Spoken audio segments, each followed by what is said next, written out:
Brienne. Las puertas del Valle Oscuro estaban cerradas y atrancadas. A la escasa luz previa al amanecer, los muros de la ciudad desprendían un brillo pálido. En los baluartes, los jirones de neblina se movían como centinelas fantasmales. Ante las puertas se había reunido una docena de carromatos y carros tirados por bueyes, a la espera de que saliera el sol. Brienne ocupó su lugar detrás de unos nabos. Le dolían las pantorrillas, de modo que le resultó agradable desmontar y estirar las piernas. No pasó mucho tiempo antes de que llegara otro carromato traqueteando entre los árboles. Cuando el cielo empezó a iluminarse, la cola era ya de 500 pasos. Los campesinos le lanzaban miradas de curiosidad, pero nadie le dirigió la palabra. «Tengo que ser yo la que hable con ellos», se dijo Brienne. Pero siempre le había costado entablar conversación con desconocidos. Era tímida desde pequeña y los años de burlas y desprecios la habían hecho más tímida aún. «Tengo que preguntar por Sansa. Si no, ¿cómo la voy a encontrar?» Se aclaró la garganta. «Buena mujer», le dijo a la campesina del carro de nabos. «Puede que hayáis visto a mi hermana en el camino. Una doncella joven, de 13 años, muy hermosa, con los ojos azules y el cabello castaño rojizo. Tal vez viaje con un caballero borracho». La mujer negó con la cabeza. «Entonces ya no es doncella, seguro», intervino su esposo. «¿Cómo se llama esa pobre chiquilla?» Brienne se quedó en blanco. Tendría que haberle inventado un nombre. Cualquier nombre habría servido, pero no se le ocurrió ninguno. ¿No tiene nombre? Bueno, los caminos están llenos de niñas sin nombre. Los cementerios están aún más llenos, dijo su esposa. Cuando amaneció, los guardias se asomaron a los parapetos. Los campesinos se subieron a sus carromatos y sacudieron las riendas. Brienne también montó y echó un vistazo a sus espaldas. Casi todos los que aguardaban para entrar en el Valle Oscuro eran granjeros con cargamentos de frutas y verduras. Una docena de puestos detrás de ella había un par de ciudadanos acaudalados, a lomos de palafrenes de pura raza, y un poco más atrás divisó a un chiquillo flaco montado en un jamelgo picazo. No había ni rastro de los dos caballeros, ni de Ser Sadrich, el ratón loco. Los guardias hacían gestos para dar paso a los carramatos sin apenas dedicarles una mirada, pero cuando Brienne llegó ante la puerta, la detuvieron. «¡Alto!», exclamó el capitán. Un par de hombres con cota de malla cruzaron las lanzas ante ella para impedirle el paso. «Decid a qué venís». «Busco al señor del Valle Oscuro, o si no a su maestre». El capitán observó su escudo con atención. «El murciélago negro de Loston. Ese blasón tiene mala fama». «No es el mío. Voy a encargar que me pinten el escudo». ¿Sí?» El capitán se rascó la barbilla mal afeitada. «Da la casualidad de que mi hermana se dedica a eso. La podéis encontrar en la Casa de las Puertas Pintadas, la que está enfrente del Siete Espadas». Les hizo una seña a los guardias. «Dejadla pasar, muchachos. Es una moza». Al otro lado de la puerta había un mercado donde los que habían entrado antes de ella estaban descargando los carros y empezaban a pregonar sus nabos, sus cebollas y sus sacos de cebada. Otros vendían armas y armaduras, todo muy barato a juzgar por los precios que oyó gritar a su paso. Los saqueadores llegan con los cuervos carroñeros después de toda batalla. Brienne avanzó a caballo entre cotas de malla que aún tenían pegotes de sangre seca, yelmos abollados y espadas largas melladas. También se podían comprar prendas de vestir, botas de cuero, capas de piel, jubones sucios con desgarrones muy sospechosos. Reconoció muchas de las divisas: el puño con el guantelete, el alce, el sol blanco, el hacha de doble filo. Eran todos blasones norteños. Pero también habían caído allí hombres de la casa Tarly, y muchos de las tierras de la tormenta. Vio manzanas rojas y verdes, un escudo en el que aparecían los 3 relámpagos de Leywood y una gualdrapa con las hormigas de Ambrose. El mismísimo cazador de Lord Tarly aparecía en muchos emblemas y sobre todos. Amigo o enemigo, a los cuervos les da igual. Había escudos de pino y de tilo, por apenas unas monedas, pero Brienne pasó de largo. Quería conservar el pesado escudo de roble que le había dado Jaime, el que él mismo había llevado de Harrenhal a desembarco del rey. Los escudos de pino tenían sus ventajas, eran más ligeros y por tanto más fáciles de transportar, y la madera blanda atrapaba con más facilidad el hacha o la espada del enemigo. pero el roble ofrecía más protección a quien tuviera fuerzas suficientes para portarlo. El Valle Oscuro estaba edificado en torno a su puerto. Al norte de la ciudad se alzaban acantilados de caliza. Hacia el sur, un cabo rocoso protegía los barcos anclados de las tormentas que llegaban del mar angosto. El castillo dominaba el puerto. El torreón cuadrado y las enormes torres en forma de tambor se divisaban desde cualquier punto de la ciudad. Las calles pavimentadas con guijarros estaban tan llenas de gente que era más fácil caminar que cabalgar, de manera que Brienne dejó la yegua en un establo y siguió a pie, con el escudo colgado a la espalda y el petate bajo el brazo.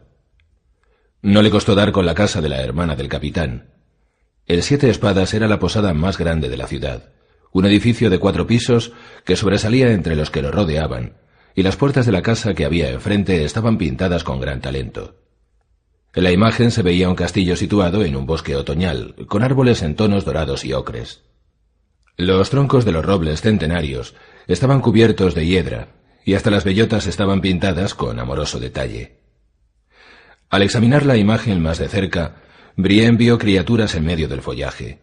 Un tímido zorro rojo, 2 gorriones posados en una rama, y tras esas hojas la sombra de un jabalí. «Tu puerta es muy hermosa», le dijo a la mujer morena que abrió cuando llamó con los nudillos. «¿Qué castillo es ese?» «Todos los castillos», respondió la hermana del capitán. «El único que conozco es el Fuerte Pardo, que está junto al puerto. Este me lo he inventado pensando en cómo debería ser un castillo. Tampoco he visto nunca un dragón, ni un grifo, ni un unicornio». Su actitud era alegre, pero cuando Brienne le enseñó el escudo se le borró la sonrisa. Mi anciana madre me decía que en las noches sin luna venían de Harrenhal murciélagos gigantes y se llevaban a los niños malos para que Danel la loca los asara. A veces los oía arañar los postigos. Se pasó la lengua por los dientes, pensativa. ¿Qué queréis que ponga en su lugar? Las armas de Tarth estaban cuarteladas en cruz, con una media luna de plata en campo de azur y un sol de oro en campo de púrpura. Pero mientras la gente creyera que era una asesina, Brienne no se atrevía a llevarlas. «Vuestra puerta me ha recordado un viejo escudo que vi en la armería de mi padre hace mucho».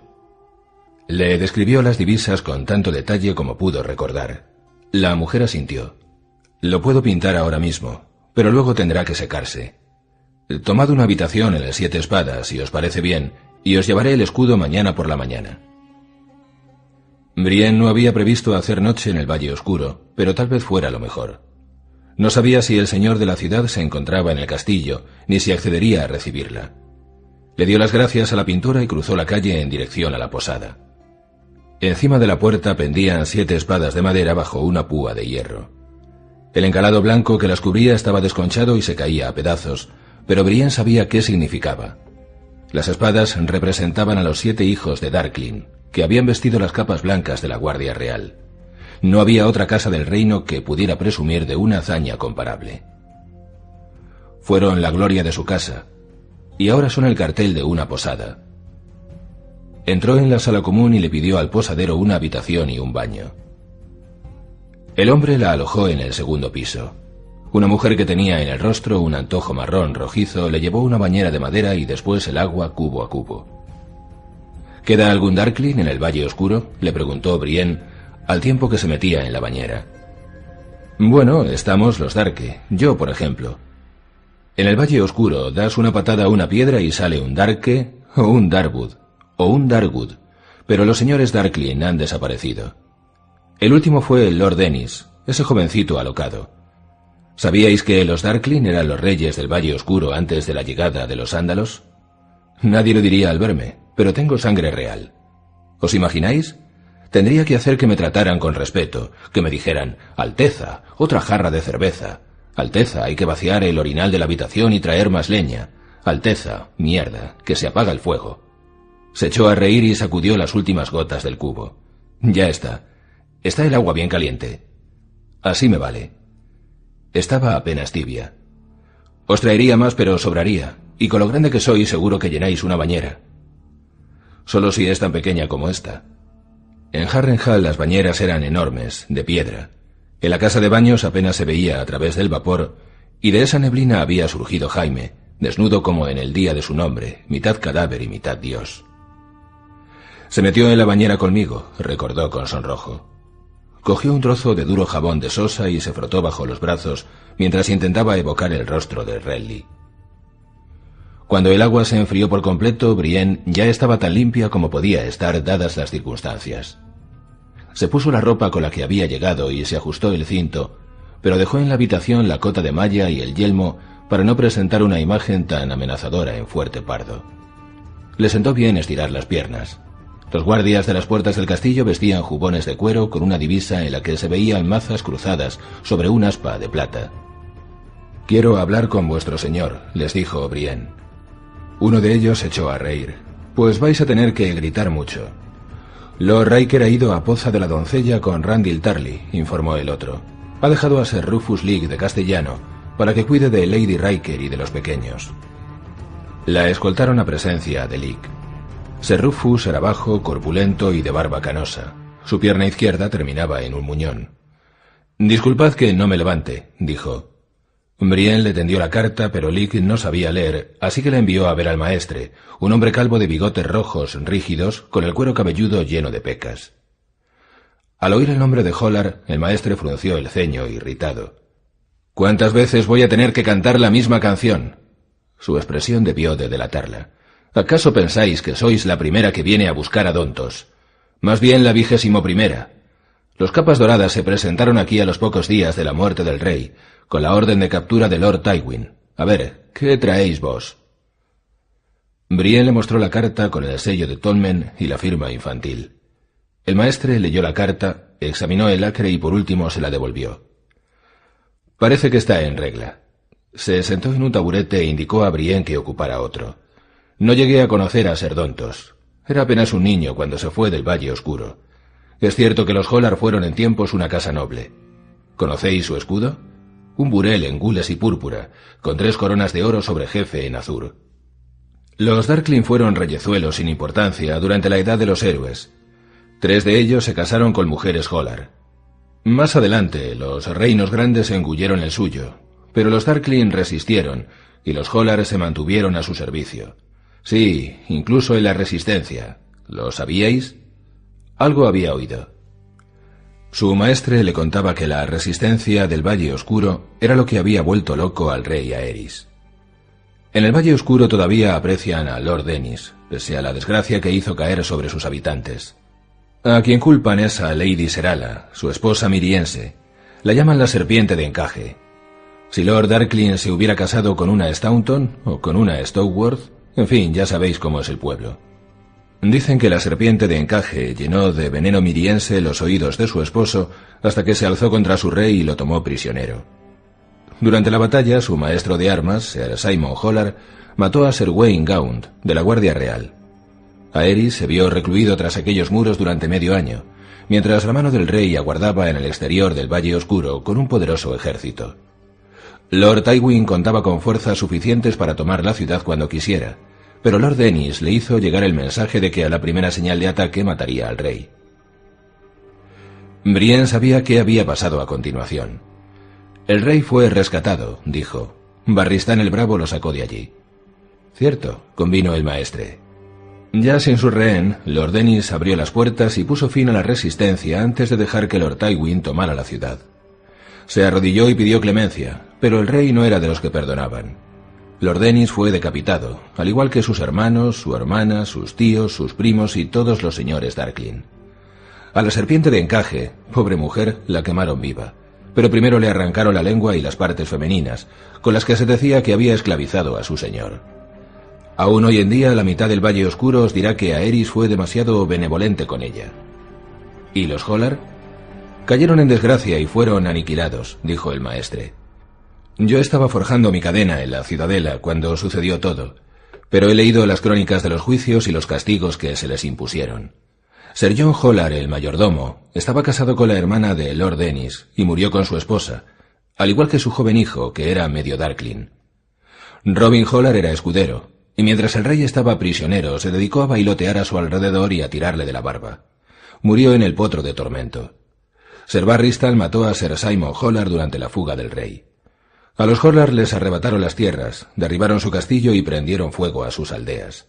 Al igual que sucedió con los Darkling, la casa de los Hollar se extinguió. Con excepción de Dontos.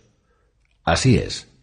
El joven Dontos era hijo de Sir Stephen Hollar, el hermano gemelo de Sir Simon, que había muerto de fiebres años antes y no participó en la resistencia. Pese a ello, Aerys habría decapitado al chico, pero Ser Barristan intercedió para que le perdonara la vida. El rey no podía negarle nada al hombre que lo había salvado, así que llevaron a Dontos a desembarco como escudero. Que yo sepa, no volvió nunca al Valle Oscuro. ¿Por qué iba a regresar? Aquí no tenía tierras, ni familia, ni castillo. Si Dontos y la chica norteña mataron a nuestro amado rey, les interesará poner tantas leguas como puedan entre ellos y la justicia. Buscadlos en Antigua, o al otro lado del mar angosto.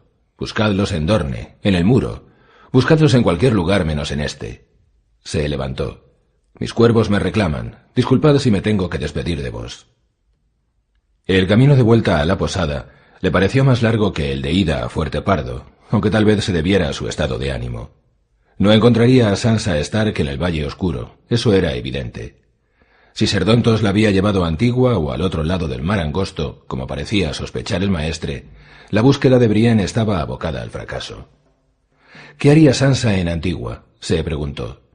El maestre no la conocía, igual que no conoció a Hollar. La niña no se habría ido con desconocidos.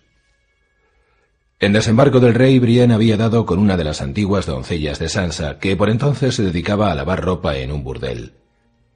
Servía a los Renly antes que a mi señora Sansa, y al final los dos se volvieron traidores. Se quejó con amargura la mujer, de nombre Brella.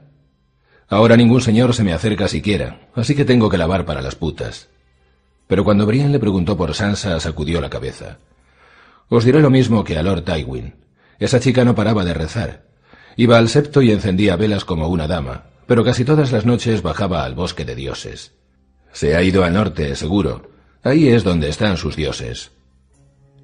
Pero el norte era muy grande, y Brienne no tenía ni idea de en cuál de los banderizos de su padre se habría atrevido a confiar Sansa. O preferiría buscar a su familia. Habían matado a todos sus hermanos, pero Brienne sabía que Sansa aún tenía un tío y un hermano bastardo en el muro, en la guardia de la noche. Otro tío suyo, Edmure Tully, estaba prisionero en los Gemelos. Pero el tío de este, Ser Brinden, seguía resistiendo en Aguas Dulces. Y la hermana pequeña de Lady Catelyn gobernaba en el valle. La sangre llama a la sangre. Sansa podía haber acudido a alguno de ellos, pero ¿a cuál? El muro estaba demasiado lejos, y además era un lugar frío y siniestro. Y para llegar a Aguas Dulces, la niña tendría que cruzar las tierras de los ríos, arrasadas por la guerra, y atravesar las líneas de asedio de los Lannister. El nido de águilas era más accesible y, sin duda, Lady Lysa le daría la bienvenida a la hija de su hermana. Más adelante la calle describía una curva. En algún momento, Brienne se había equivocado de camino. Estaba en un callejón sin salida, un patio pequeño y enlodado, donde 3 cerdos ozaban alrededor de un pozo bajo de piedra. Uno lanzó un chillido al verla, y la anciana que estaba sacando agua la examinó de arriba a abajo con desconfianza. ¿Queréis algo? Estaba buscando el 7 espadas. Por donde habéis venido.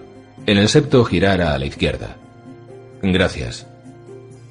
Brienne volvió sobre sus pasos y se dio de bruces contra alguien que doblaba la esquina. El choque lo derribó y fue a caer de culo en un charco de barro. «Mil perdones», murmuró ella. No era más que un chiquillo, un chaval flaco con el pelo fino y lacio y un orzuelo bajo un ojo. «¿Te has hecho daño?» Le tendió una mano para ayudarlo a levantarse, pero el chico retrocedió sin incorporarse. No tendría más de 10 o 12 años y a pesar de ello llevaba un chaleco de malla y una espada larga en una vaina de cuero a la espalda. «¿Te conozco de algo?», le preguntó Brienne. Su rostro le sonaba, aunque no habría sabido decir de dónde. «No, de nada. Nunca nos hemos...» Se puso en pie como pudo. «Perdonadme, mi señora. No iba mirando. O sea, sí, pero para abajo. Iba mirando para abajo, mirándome los pies». El chico dio media vuelta y salió corriendo por donde había llegado. Había en él algo que despertaba la desconfianza de Brienne, pero no pensaba perseguirlo por las calles del Valle Oscuro. «Ante las puertas, esta mañana, ahí es donde lo he visto», recordó de repente. Iba montado en un jamelgo Picazo, y también tenía la sensación de haberlo visto en otro lugar, pero ¿dónde? Cuando Brienne consiguió volver al Siete Espadas, la sala común ya estaba abarrotada. Había 4 septas sentadas junto a la chimenea, con la túnica sucia y llena de polvo del camino. Los habitantes de la ciudad ocupaban todos los bancos y mojaban trozos de pan en grandes cuencos de guiso de marisco caliente. El olor hizo que le rugiera el estómago, pero no había asientos libres. «Mi señora, aquí, ocupad mi lugar», dijo de repente una voz a sus espaldas. Hasta que lo vio bajarse del banco de un salto, Brienne no se dio cuenta de que su interlocutor era enano. El hombrecillo no llegaba ni a los 7 palmos de altura. Tenía la nariz bulbosa llena de venas reventadas y los dientes rojos de mascar hojamarga, y vestía la túnica marrón de lana basta de un hermano santo, con el martillo del herrero colgado de un cordel en torno al grueso cuello. «Seguid sentado», dijo ella. «Puedo estar de pie igual que vos». Sí, pero en mi caso no es probable que me dé con la cabeza contra el techo». El enano se expresaba en tono vulgar pero cortés. Brienne le vio la coronilla afeitada. Muchos monjes lucían tonsuras semejantes. En cierta ocasión la septa Roel le había explicado que con aquello pretendían demostrar que no tenían nada que ocultar a los ojos del padre. «¿Es que el padre no ve a través del pelo?», había preguntado Brienne. «Qué tontería. Ya de niña era torpe. La septa Roel se lo decía constantemente. En aquel momento se sentía igual de estúpida, de modo que ocupó el lugar del hombrecillo al final del banco. Hizo una seña para que le sirvieran una ración de guiso y se volvió para dar las gracias al enano. «¿Estáis en alguna casa santa del Valle Oscuro, hermano?» «La mía estaba más cerca de Poza de la Doncella, mi señora, pero los lobos la quemaron», respondió, al tiempo que mordisqueaba un mendrugo. «La reconstruimos lo mejor que pudimos hasta que llegaron los mercenarios. No sabría decir a quién servían, pero se llevaron nuestros cerdos y mataron a los monjes. Yo conseguí esconderme en un tronco hueco, pero los demás eran demasiado grandes. Tardé mucho en enterrarlos a todos, pero confié en el herrero y me dio fuerzas. Cuando terminé, cogí unas monedas que había escondido el hermano mayor y me puse en marcha. Me tropecé con otros monjes que iban camino de desembarco del rey. Sí, hay cientos de viajeros. Y no solo monjes, también septones y gente del pueblo llano, gorriones. Puede que yo también sea un gorrión. El herrero me hizo pequeño, desde luego». Soltó una risita. «¿Cuál es vuestra triste historia, mi señora?» «Estoy buscando a mi hermana. Es noble y solo tiene 13 años. Es una doncella muy hermosa, de ojos azules y cabello castaño rojizo. Tal vez la hayáis visto viajando con un hombre, un caballero, o quizá un bufón. Hay oro para quien me ayude a encontrarla». «¿Oro?» El monje le dedicó una sonrisa tímida. «Un cuenco de ese guiso de marisco sería recompensa suficiente para mí, pero siento no poder ayudaros. Bufones se ven a menudo, pero doncellas hermosas...» Ladeó la cabeza y meditó un instante. «Ahora que lo decís, había un bufón en Poza de la Doncella. Recuerdo que iba sucio y harapiento, pero bajo la mugre vestía ropa de muchos colores». ¿Don Tosjolar llevaba ropa multicolor? Nadie le había dicho semejante cosa a Brienne, pero tampoco le habían dicho lo contrario. ¿Y por qué iba harapiento? ¿Les habría sucedido alguna desgracia a Sansa y a él tras huir de desembarco del rey? Bien podía ser, los caminos eran peligrosos. También puede que no fuera él. ¿Ese bufón tenía la nariz roja llena de venillas? No os lo podría decir. Reconozco que no le presté atención. Había ido a Poza de la Doncella después de enterrar a mis hermanos, creyendo que podría encontrar una nave que me llevara a desembarco del rey. La primera vez que vi al bufón fue en los muelles. Tenía un aire furtivo. Se ocupaba bien de esquivar a los soldados de Lord Tarly. Luego me lo volví a encontrar en el ganso hediondo. ¿El ganso hediondo?, repitió insegura. Mal lugar, reconoció el enano. Los hombres de Lord Tarly patrullan el puerto de Poza de la Doncella, pero el ganso siempre está lleno de marineros, y es bien sabido que los marineros cuelan a viajeros en sus barcos y tienen con qué pagarles. El bufón buscaba pasaje para 3, quería cruzar el mar angosto. Lo veía a menudo hablando con los remeros de las galeras. A veces cantaba canciones divertidas. ¿Buscaba pasaje para 3? ¿No para 2? Para 3, mi señora. Eso lo puedo jurar por los 7. 3, pensó. Sansa, Serdontos, ¿quién puede ser el tercero? ¿El gnomo? ¿Consiguió barco? Eso no os lo sabría decir, respondió el enano. Pero una noche los soldados de Lord Tarly fueron al ganso a buscarlo, y unos días después oí a un hombre alardear de que había engañado al bufón y tenía el oro que lo demostraba. Estaba borracho e invitaba a todos a cerveza. ¿Que había engañado al bufón? ¿Qué quería decir con eso? No os lo sabría decir. Lo que sí recuerdo es que lo llamaban Dick el Ágil. El enano extendió las manos. Mucho me temo que es lo único que puedo ofreceros, aparte de las oraciones de un hombre pequeño. Brienne cumplió su palabra y lo invitó a un cuenco de guiso caliente de marisco, así como a pan recién hecho y a una copa de vino. Mientras el monje lo devoraba todo, de pie a su lado, meditó sobre lo que le había contado. ¿Viajará el gnomo con ellos? Si detrás de la desaparición de Sansa estaba Tyrion Lannister y no Dontos Hollar, tenía lógica que quisieran cruzar el mar angosto. El hombrecillo se acabó su cuenco de guiso y luego rebañó también lo que quedaba en el de Brienne. «Deberíais comer más», le dijo. «Una mujer tan grande como vos tiene que conservar las fuerzas. Poza de la Doncella no está lejos, pero en estos tiempos que corre los caminos son peligrosos». «Ya lo sé. En aquel mismo camino había muerto Ser Cleos Frey. Allí los titiriteros sangrientos los habían atrapado a Ser Jaime y a ella. Jaime trató de matarme», recordó, y eso que estaba flaco y débil, y tenía las muñecas encadenadas. Aún así había faltado poco, pero eso fue antes de que Zolo le cortara la mano. Zolo, Rorsch y Sahwell la habrían violado 100 veces si Ser Jaime no los hubiera convencido de que valía su peso en zafiros. «Mi señora, ¿a qué viene esa cara tan larga? ¿Pensáis en vuestra hermana?» El enano le dio unas palmaditas en la mano. «No temáis. La vieja iluminará vuestro camino hacia ella, y la doncella la mantendrá sana y salva». «Ojalá tengáis razón. La tengo». Le dedicó una reverencia. «En fin, debo marcharme. Aún me queda mucho viaje para llegar a Desembarco del Rey». «¿Tenéis caballo? ¿O mula?» «2 mulas». El hombrecillo se echó a reír. «Aquí están, pegadas a mis piernas. Me llevan a donde quiero». Se inclinó de nuevo y caminó con pasos bamboleantes hacia la puerta.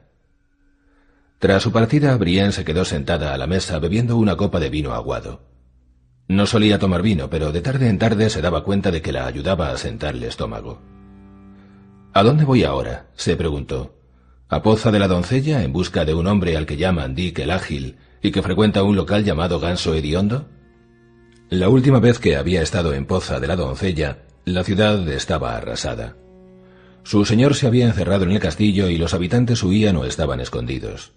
Recordó las casas quemadas, las calles desiertas, las puertas destrozadas. Los perros salvajes seguían a los caballos, y los cadáveres hinchados flotaban como enormes nenúfares blancuzcos en el estanque alimentado por un manantial que daba su nombre a la ciudad. Jaime cantó 6 doncellas había en la poza cristalina, y cuando le pedí que se callara se rió de mí. Y Randil Tarly también estaba en Poza de la Doncella. Razón de más para evitar la ciudad. Seguramente sería mejor que tomara un barco hacia Puerto Gaviota o Puerto Blanco. Aunque podría hacer las 2 cosas. Puedo ir al Ganso Hediondo y hablar con ese tal Dick el Ágil, y luego, allí mismo, buscar un barco que me lleve más al norte.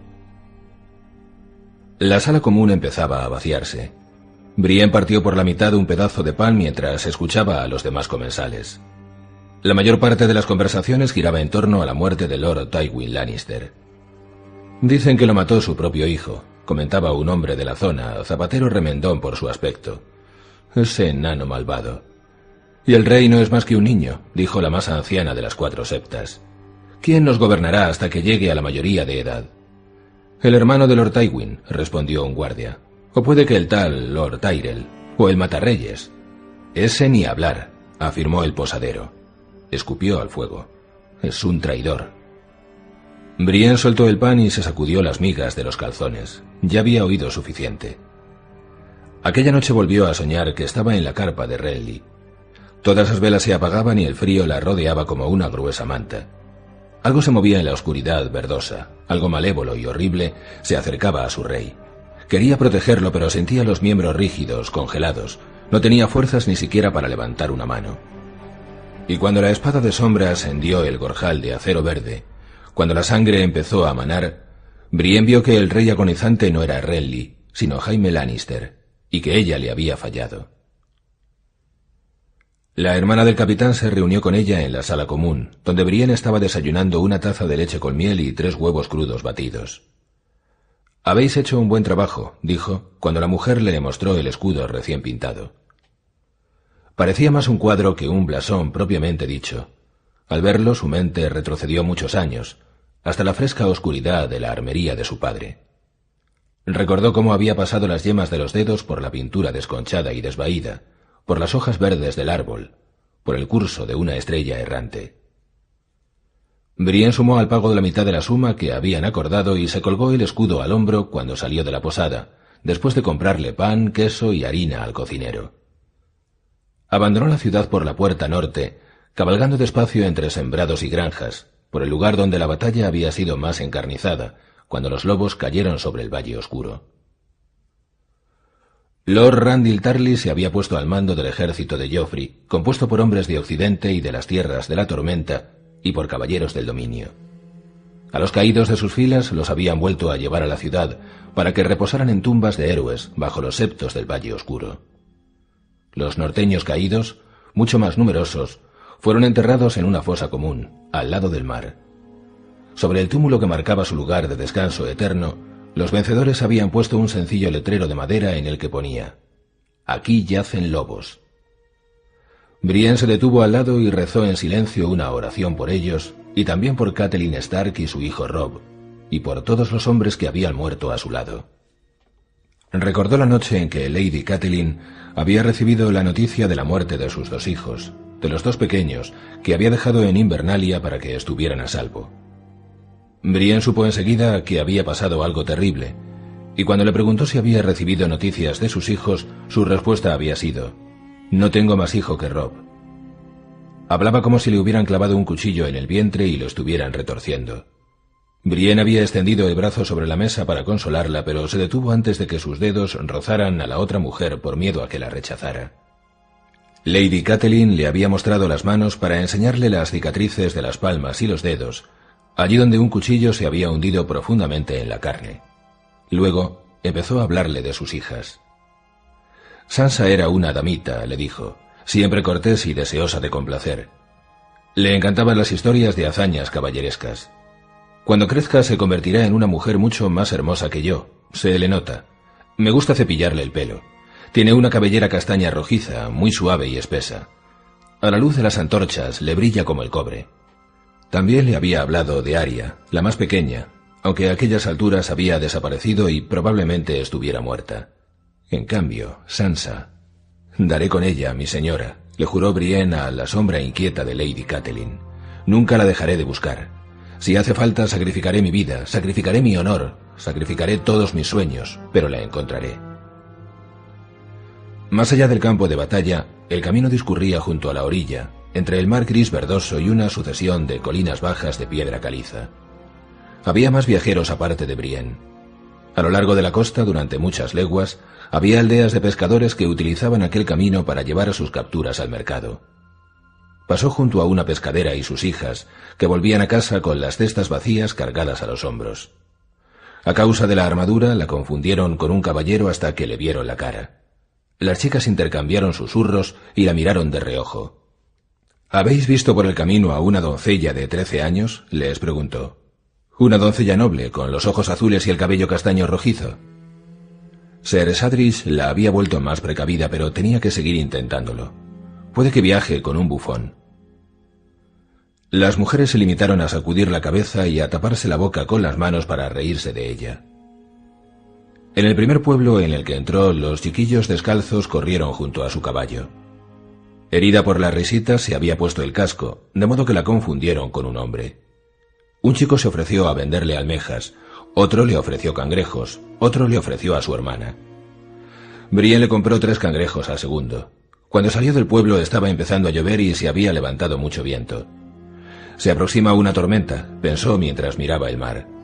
Las gotas de lluvia tintineaban contra el acero del yelmo y hacían que le zumbaran los oídos, pero mejor aquello que ir en bote.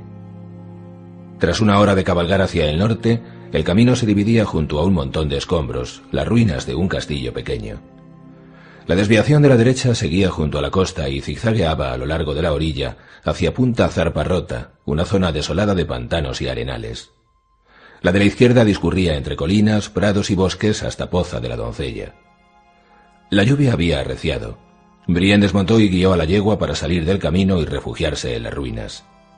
Entre los espinos, las malas hierbas y los olmos silvestres, aún se veía dónde se habían alzado los muros del castillo, pero las piedras estaban dispersas, como los bloques de construcción de un niño. De todos modos, aún quedaba una parte en pie.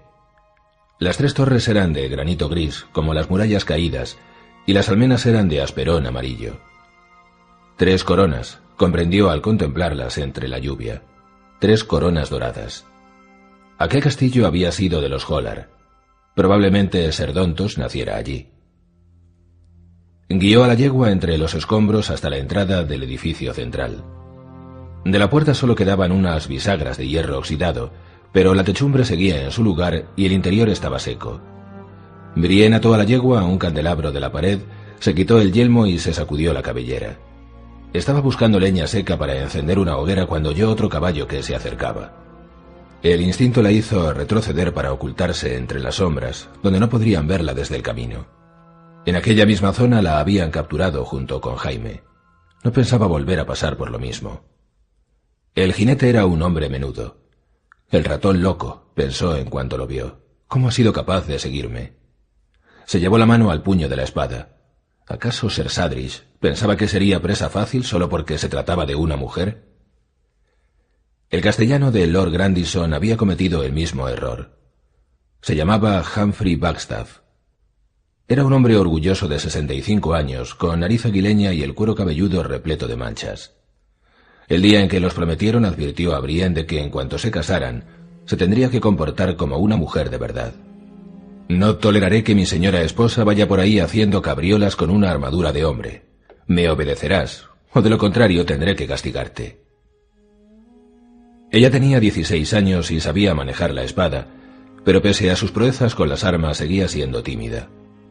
Aún así tuvo el valor de decirle a Sir Humphrey que solo aceptaría castigos de un hombre que luchara mejor que ella.